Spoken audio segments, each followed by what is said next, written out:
I would like to welcome you to your first biology class of year 2012.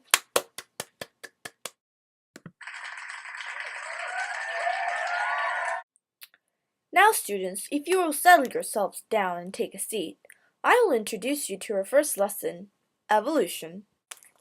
Now, in biology, evolution is a big chapter in the field. To learn this, we will have to know the basics. So for now, I will introduce you to the basic of evolution such as the important keywords and so on. So to start off with, what is a gene pool?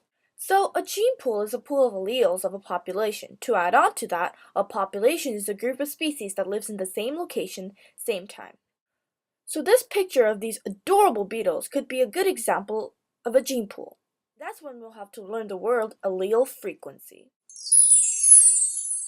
Now, allele frequency is the frequency of an allele. In here, we can see there is a blue allele, a purple allele, and a red allele, which determines the color of these cute and adorable beetles. So in percentage, there will be 65% of blue beetles, 30% of red beetles, and 15% of purple beetles. But this frequency isn't always constant. It changes, and this is called the microevolution. It's when the allele frequency changes. So if we take a look at this picture, it is different to the picture of beetles before because now 75% of the beetles are red, 10% is blue, and 15% is purple. So the population changed. Now how does microevolution occur? Well, there are many ways that microevolution can occur, but for now we're going to explain natural selection. And what is natural selection? Natural selection is when nature picks the favorable alleles or traits that allows an organism to survive better. Most importantly, there are 4 factors of natural selection. It's called VOAD, VOAD.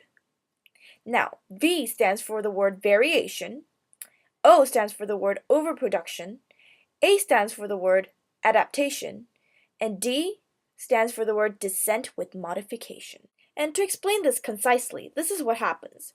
When a pair of animals overproduces many offsprings with variation, there will be a competition among them to adapt to the environment. The ones who adapt better to their environment will survive and pass on their good genes to their offsprings. Now, taking an example of guppies. If there are many guppies in a population and some has red bright skin while the others have some dark blue skin, the two would compete for survival. However, if the predator seeks the bright red guppies better, then the guppies with the dark blue skin would be the ones who have the fittest genes, and therefore these will be passed on to another generation. To add on about natural selections, there are 3 types of natural selection called directional selection, stabilizing selection, and disruptive selection. Start off with, directional selection is when one extreme phenotype is favored as it is shown in the graph. So for now, let's just say that the dolphin population is made out of pink dolphins, gray dolphins, and black dolphins. In the case of directional selection, the pink dolphins, also called the Amazon River dolphins, would be the favored phenotype and would exist in the greatest number of the full population of dolphins. Now in stabilizing selections, this would be different because in stabilizing selection, the favored extreme phenotype is the average phenotype. Like this, the gray dolphins would outnumber the other dolphins. Last but not least, the disruptive solution is when both extreme phenotypes are favored. As a result, in the dolphin population, the pink and the black dolphins would outnumber the gray dolphins. Now there are still other factors that could change the population, including gene flow, mutation, it's very important, mutation, and genetic drift. To start off with, let's talk about gene flow first. Now gene flow is when there are increase and decreases of the allele frequency because of immigration coming in and emigration going out. To add what I said about the gene flow, when some alleles are immigrated, that means that the allele frequency will decrease, and when there is immigration, it means that it will increase. An example for gene flow is when female baboons leaves their groups and migrates into a different group, which certainly diverges gene flows.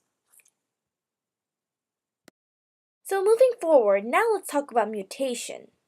Mutation creates variation and therefore creates new alleles. An example of this is how pink dolphins change their colors because dolphins usually weren't pink from the very start.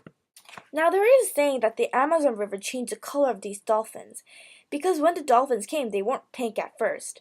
They changed Because of the river, the dolphins got a mutation where they had to produce more blood cells in the surface of their skins, which led them to become pink. Just like this! Now, genetic drift plays a big part in changing population. This is when small populations form, and by random chances, a certain allele is increased. There are two types of genetic drift. One is the bottleneck effect, where a small population is caused by disasters.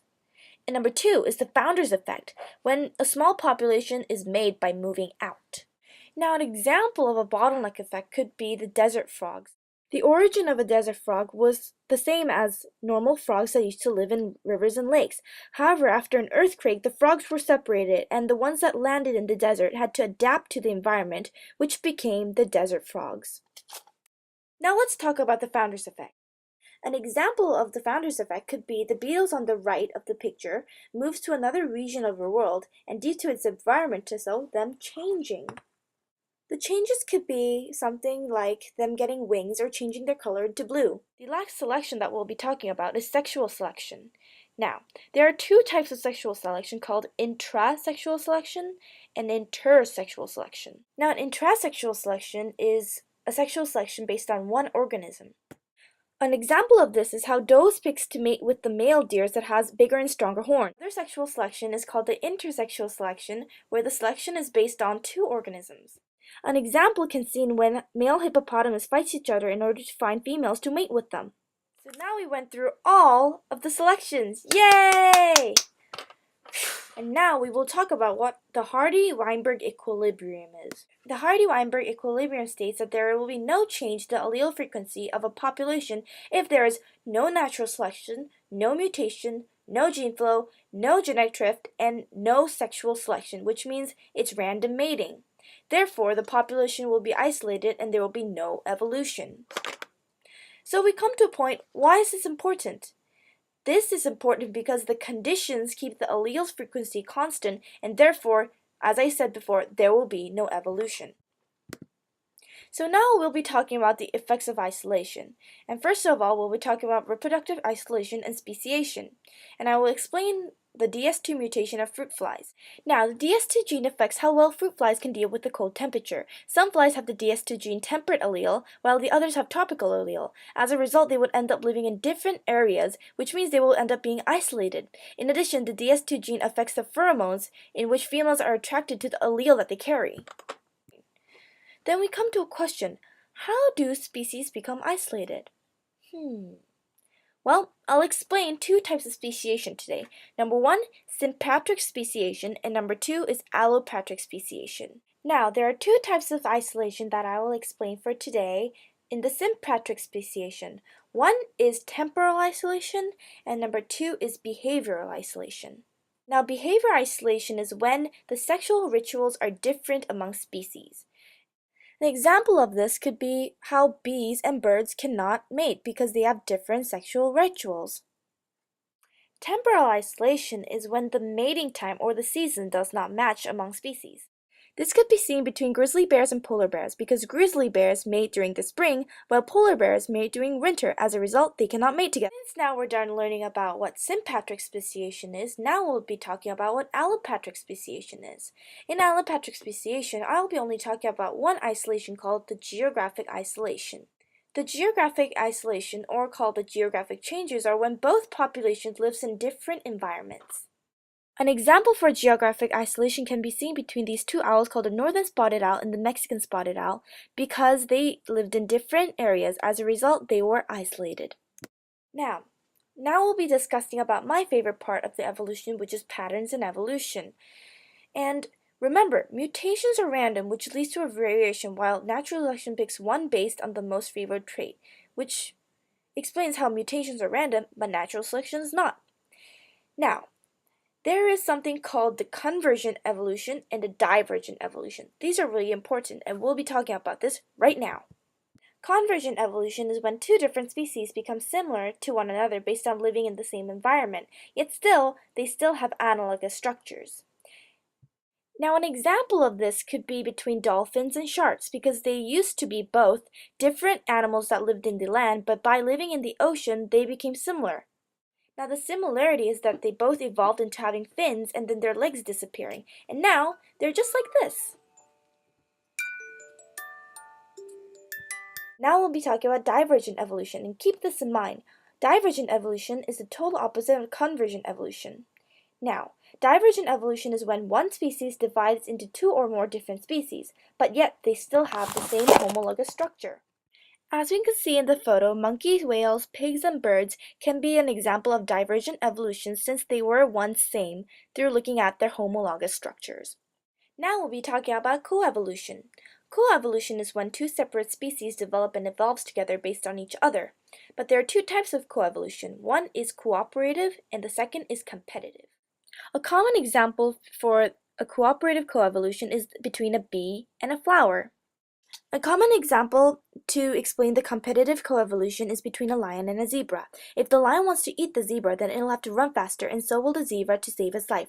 As a result, both will evolve into fast-running animals. Now we'll be talking about extinctions.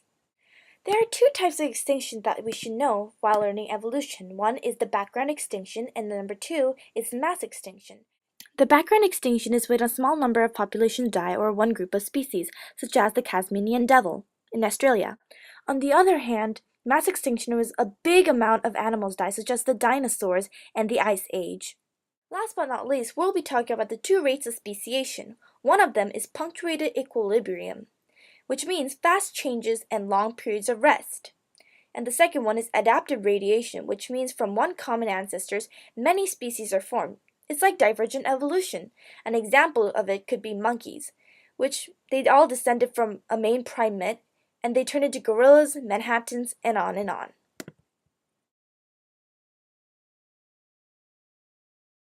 Okay, so before I say bye, I would like to thank you for listening to this extremely long video.